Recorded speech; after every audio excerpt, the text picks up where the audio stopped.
Welcome, everybody. My name is Brendan Vermeyer. I'm a functional medicine practitioner, clinical educator, and researcher, and I'm the clinical education manager for Berkeley Life and the host of The More You Know series. The More You Know is a monthly webcast designed to bring you hot topics and takes on the importance of nitric oxide and blood flow for optimizing the body's natural healing systems. We encourage you to watch, share, and pause the video to take in all of the information. Do you have a topic that you'd like to see us feature? Reach out to us at info@berkeleylife.com. We appreciate you joining us. Now on to the show. Welcome, everybody, to the More You Know series. I'm your host, Brendan Vermeyer, and today we're going to be talking about our brand new Nitrate Prebiotic Gum. So why I get so excited about talking about nitric oxide is we can safely say that nitric oxide dysregulation is implicated in virtually every chronic disease. And so certainly you don't have to take my word for it. I took some time to cite some references and some amazing papers that show how deeply involved nitric oxide is in all of the top leading causes of death for Americans. Certainly, when most people think of nitric oxide, they're thinking of cardiovascular health and blood flow and vasodilation, which is one of the main functions of nitric oxide in the body. However, we now know nitric oxide as that miracle molecule plays critical functions in immune health, in mental neurological function, metabolic function, and the list goes on and on and on. So because of this crucial role of nitric oxide in virtually every chronic disease, I really love having the opportunity to educate practitioners on how we can leverage nitric oxide therapeutics to optimize client and patient outcomes. So we're all seeing dysregulated or deficient nitric oxide in our client and patient population. It's just a matter of are we recognizing it?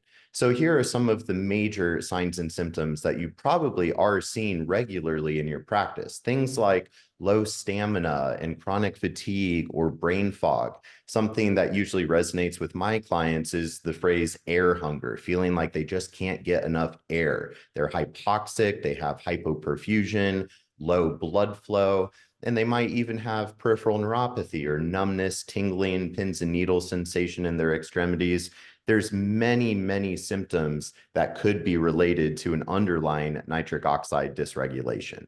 And so I'm very passionate about being the clinical education manager for Berkeley Life because we are the only company that has a total nitric oxide solution, which entails our salivary nitrite testing strips, where we can non-invasively assess an individual's nitric oxide status using salivary nitrite as an indicator of whole body nitric oxide bioavailability, as well as our foundational nitric oxide dietary nitrate supplement, our foundation product. And now we have our brand new prebiotic nitrate gum, which we're going to talk a little bit more about today, along with our other amazing products such as the cognitive support and our serum. So for those of you that might be newer to the nitric oxide conversation, most practitioners, when they think of nitric oxide, they think of the more classically well-studied nitric oxide synthase pathway. This is our body's endogenous pathway to produce nitric oxide from the amino acids L-arginine or L-citrulline, which can be recycled back into L-arginine. And we have to have a functional nitric oxide synthase enzyme along with many different cofactors such as NADPH and BH4 specifically. Now, while the nitric oxide synthase pathway is one way that we can produce nitric oxide, there's actually a more ancient and primordial nitrate pathway where we actually can consume dietary nitrate from nitrate-rich foods such as our dark green leafy things, our bok choy and arugula, celery, or something like beets, which has become a popular supplement to support blood flow and nitric oxide. Now, the problem with the nitric oxide synthase pathway is a lot of individuals actually have NOS polymorphisms or single nucleotide polymorphisms within some of the NOS genes that are the code to produce the NOS enzyme. Further, As oxidative stress and inflammation increase in the body, which we see in all chronic conditions across the board, this causes an uncoupling of the nitric oxide synthase enzyme. So instead of producing our miracle molecule of nitric oxide, now the uncoupled NOS enzyme is producing superoxide radicals that can actually contribute to more oxidative stress and more inflammation, which may exacerbate the health condition. So we can completely circumvent this by tapping into this primordial pathway that nature gave us, which is how we can reduce nitrate to nitrite to nitric oxide, largely through the oral microbiome and the gut microbiome, which we'll talk about further. So here's some slides. You might want to pause the video to read through some of these slides. I just wanted to pack in some good contextual foundational physiology so that way you understand the science that underlies our methodology here. But with the oral microbiome, this is a consortia of beneficial microbes that reside in the oral cavity. Of course, most of us, we're all familiar with the gut microbiome. And of course, we recognize that, well, we have a unique microbiota in the oral cavity, the sinuses, our genitals, our skin, so on and so forth.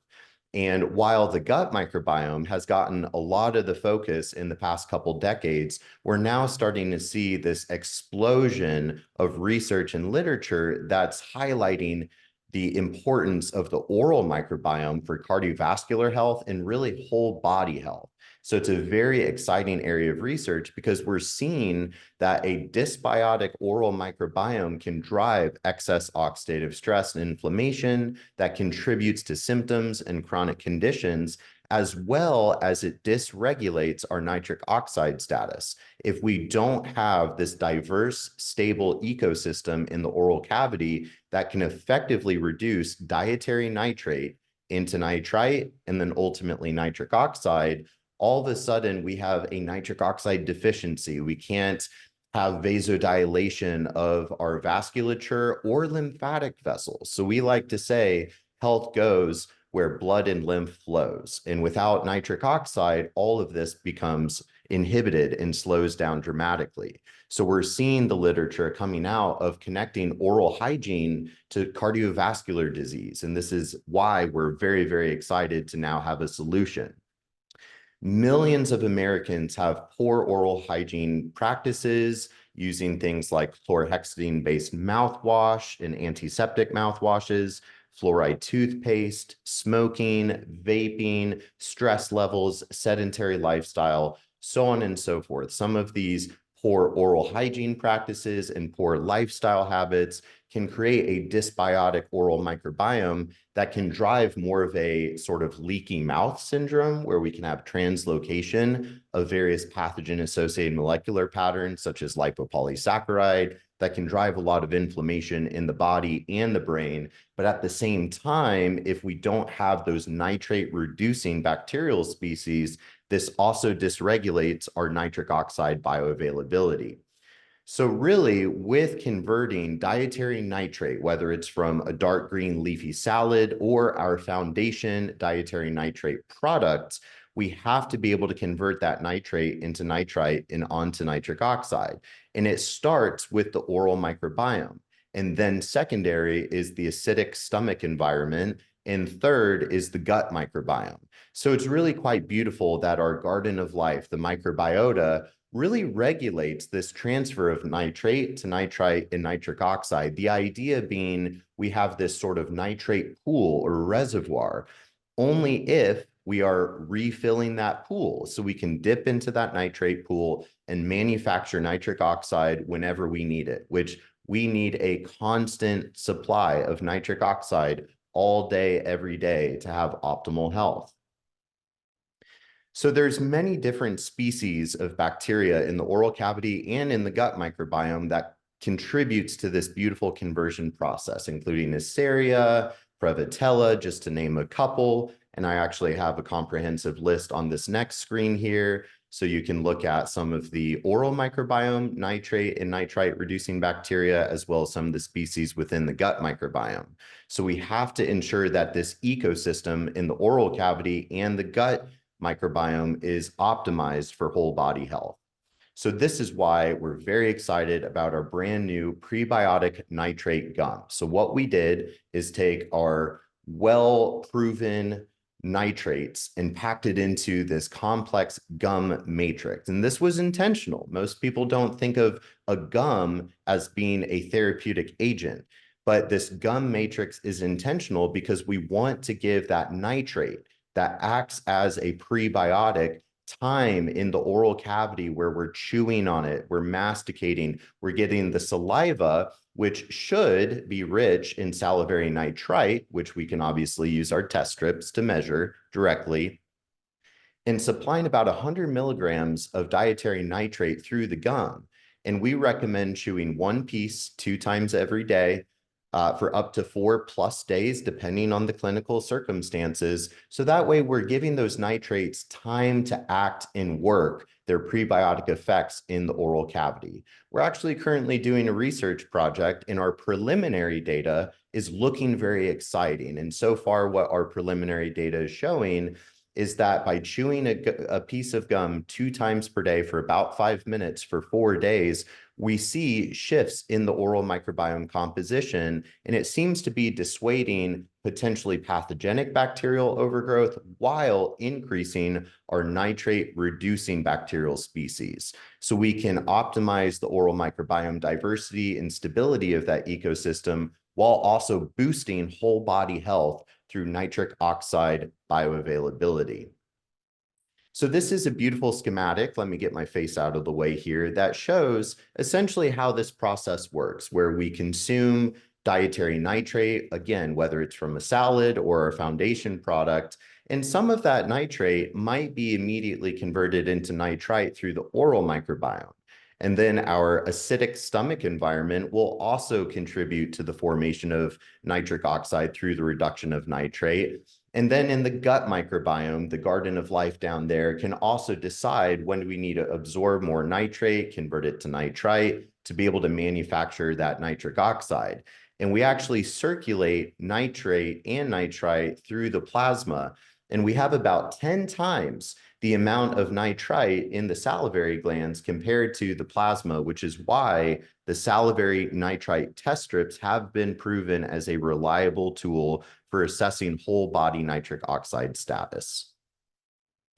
So let's give a little bit of a scenario here. Let's say that you have a client or a patient that's testing low with the salivary nitrite test strips, right? So what do? As always, we're going to go ahead and get them on our nitric oxide foundation dietary nitrate support, which supplies about 300 to 400 milligrams of dietary nitrate, right?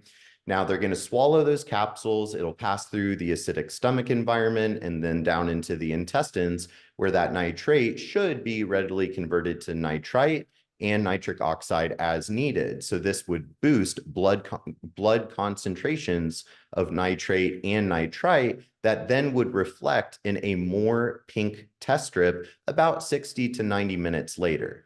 Now, let's say hypothetically, we're not seeing that response. You know, they test low, they take our 2 capsules, they wait about 60 to 90 minutes. If they are not getting a more pink strip about 60 to 90 minutes later, that's implying that the oral microbiome and perhaps the gut microbiome might be dysbiotic and might be lacking some of these nitrate reducing bacterial species, causing basically a poor conversion issue. And so while these foundation capsules can actually act as a prebiotic in the gastrointestinal microbiome, this is exactly why we took those dietary nitrates and packed them into a gum matrix. So now we're chewing on that gum and giving the nitrate time to work its prebiotic effect directly in the oral cavity. Many of our dental accounts, they already love using healthy gum options for the sake of oral hygiene and working the jaw and the mastication process, getting the digestive juices flowing that really optimizes our gastrointestinal function. And so they're all very, very excited that now we have a nitric oxide boosting gum. So of course, why a gum? We really want to maximize that time in the interaction between the oral microbiome and the dietary nitrate, shifting this environment away from acid-promoting microbes that might contribute to different plaque and periodontal disease, as well as feeding our nitric oxide supporting microbes, as I listed in previous slides, and also balancing the pH and restore microbiome balance to this ecosystem. So as far as who can benefit, I think it would be easier to talk about who wouldn't be able to benefit when we consider that about 200 million Americans out of the 335 million Americans, the majority of Americans are using antiseptic mouthwash and fluoride toothpaste. Think about how many Americans are on proton pump inhibitors and might have low or very little stomach acid. We can't get that conversion there. A dysbiotic microbiome, metabolic illness, higher oxidative stress and inflammation, those NOS genetic polymorphisms, just to name a few factors of why Americans are so nitric oxide deficient and nitrate deficient. How many of your clients and patients are really eating adequate levels of dietary nitrate? Probably not very many. And of course, we could talk about soil quality and the nitrate concentration from the produce that they might be eating, let alone some of these other niche demographics, such as carnivores that are eating virtually no nitrates through their diet, or individuals on a low oxalate diet. While a low oxalate diet might be beneficial for some with oxalate issues, it is by definition a low nitrate diet, which can lead to a nitric oxide deficiency. So certainly there's a lot of really exciting research. I've packed in a few excerpts and diagrams that you can look at. So you can pause the slides and read through some of these excerpts that really just speak to exactly what I'm simply outlining through this presentation of the importance of these nitrate-reducing oral bacteria and how they've gained so much interest in the scientific community, especially in regards to cardiometabolic outcomes. So these are some really exciting research papers. And this is a great diagram that simply explains exactly what I'm talking about of taking in the dietary nitrate, being able to convert it to nitrite effectively, and then ultimately nitric oxide. So we have dissimilatory nitrate reduction to ammonium, which can occur when an individual has a dysbiotic oral microbiome, hypochlorhydria in the stomach, as well as a dysbiotic gut microbiome. And it's usually a combination of all three factors. And so by using the nitrate gum along with the foundation nitrate capsules, we can actually restore the oral microbiome and gut microbiome in boosting these nitrate reducing species. Now, of course, we really advocate for optimal oral hygiene and healthy lifestyle practices to make sure that we're supporting whole body health. Things like a low sugar, non-processed diet, active lifestyle, stress management, good oral hygiene, so on and so forth, as opposed to most Americans eating a heavily processed, high sugar diet, not a lot of dark green leafy things, poor oral hygiene, antiseptic mouthwash, fluoride toothpaste. The list goes on and on and on. So some more excerpts from the literature that you can enjoy. Things looking at how dietary nitrate supplementation may combat poor oral health via prebiotic actions, and how dietary nitrate supplementation consistently results in modifications to the composition of the oral microbiome. So certainly, I won't insult your intelligence by reading every excerpt, but I would really encourage you to check out these papers because they're very exciting, and this is a hot area of research. So another diagram that's showing the difference between our nitric oxide synthase pathway as opposed to the nitrate, nitrite, nitric oxide pathway, which is what we are leveraging with our novel therapeutics at Berkeley Life.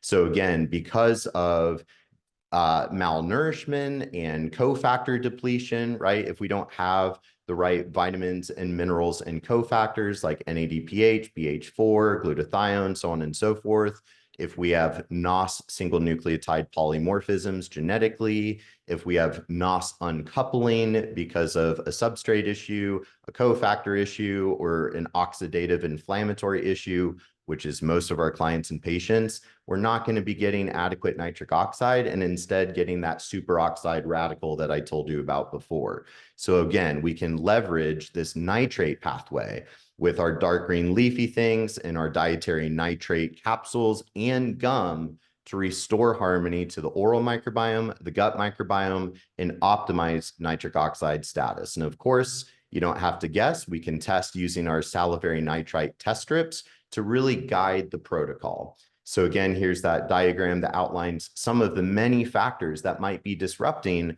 that oral microbiome in your clients and patients. It's a great thing to show to your clients and patients to show them the relevance here. So finally, just looking at some of the aspects here, it is a gluten and dairy-free package. Currently, we've got the 8 pieces in one pack. And again, we recommend chewing one piece for about 5 minutes, 2 times per day. Personally, I recommend to my clients to chew a piece after brushing their teeth, but before going to bed. So that way, some of that nitrate can have even more time overnight to marinate those microbes in the oral microbiome. So some FAQs that you can read through if you have any questions or concerns. And of course, you can always email us at info@berkeleylife.com. Again, I'm the clinical education manager, so I can obviously help with making sure that you have the clinical education to be successful using nitric oxide in your practice. So this is the More You Know series, and next month we'll be talking more about the role of the oral microbiome in cardiovascular health specifically. So I hope you tune in and you enjoy the show. Thank you so much for tuning in, everybody.